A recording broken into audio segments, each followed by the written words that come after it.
Bonsoir Rémi Maron, ravi de vous retrouver. Bonsoir Adrien.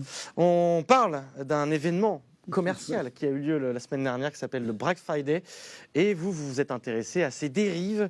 Le Black Friday largement popularisé avec l'essor du e-commerce d'ailleurs. Tout à fait Adrien. Alors je voudrais juste revenir sur l'origine du terme Black Friday. Il y a plusieurs théories qui s'affrontent. L'une d'entre elles en fait serait que ce jour, situé le lendemain de Thanksgiving et qui marque le début de la période des achats de Noël, eh bien, serait aussi le moment où les comptes des commerçants en fait, qui étaient jusqu'alors dans le rouge, devenaient positifs. Et donc l'encre utilisée en fait à ce moment-là pour marquer les comptes était rouge et passait du rouge au noir, donc du red au black.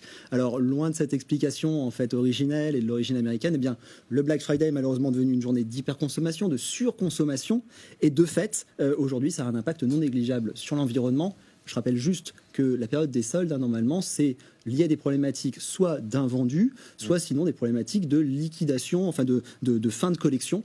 Ce qui n'est pas forcément le cas aujourd'hui. Ouais, c'est ça, et d'ailleurs c'est ce que constate la marque Fago, c'est ça? Tout à fait, marque Fago. Fago, c'est des chaussures et des vêtements éthiques et responsables, et c'est une entreprise qui est devenue récemment nantaise. Elle a lancé un mouvement qui s'appelle Make Friday Again, Make Friday Green Again, mouvement qui a été lancé donc le mois dernier, qui a fait adhérer 700 marques, des startups pour la plus grande majorité, et aucune n'a fait le Black Friday sur son site internet la semaine dernière. On regrettera juste une chose, elles n'ont pas rejoint des mouvements préexistants comme le Green Friday ou encore d'autres qui ont lancé des mouvements comme le Black for Good. Bref, un éparpillement qui malheureusement est dommageable parce que le message est important pour la planète. Mais malgré tout, d'autres marques nantaises ont suivi ce mouvement, comme la marque Capoun. Capoun, un e-commerçant nantais, une très belle marque qui propose des vêtements pour les enfants, une marque éthique avec des vêtements fabriqués en France, des vêtements mixtes, donc pas de différence filles-garçons. C'est en vente sur le site internet capoun.com, et le temps de Noël, vous pouvez les retrouver sur l'autre marché, le marché qui est situé en face de la place du Bouffay à Nantes. En tout cas, Rémi, on constate que beaucoup de TPE, PME ont rejoint ces mouvements anti-Black Friday. Elles sont convaincues qu'elles peuvent changer les choses, mais pas forcément les grands groupes.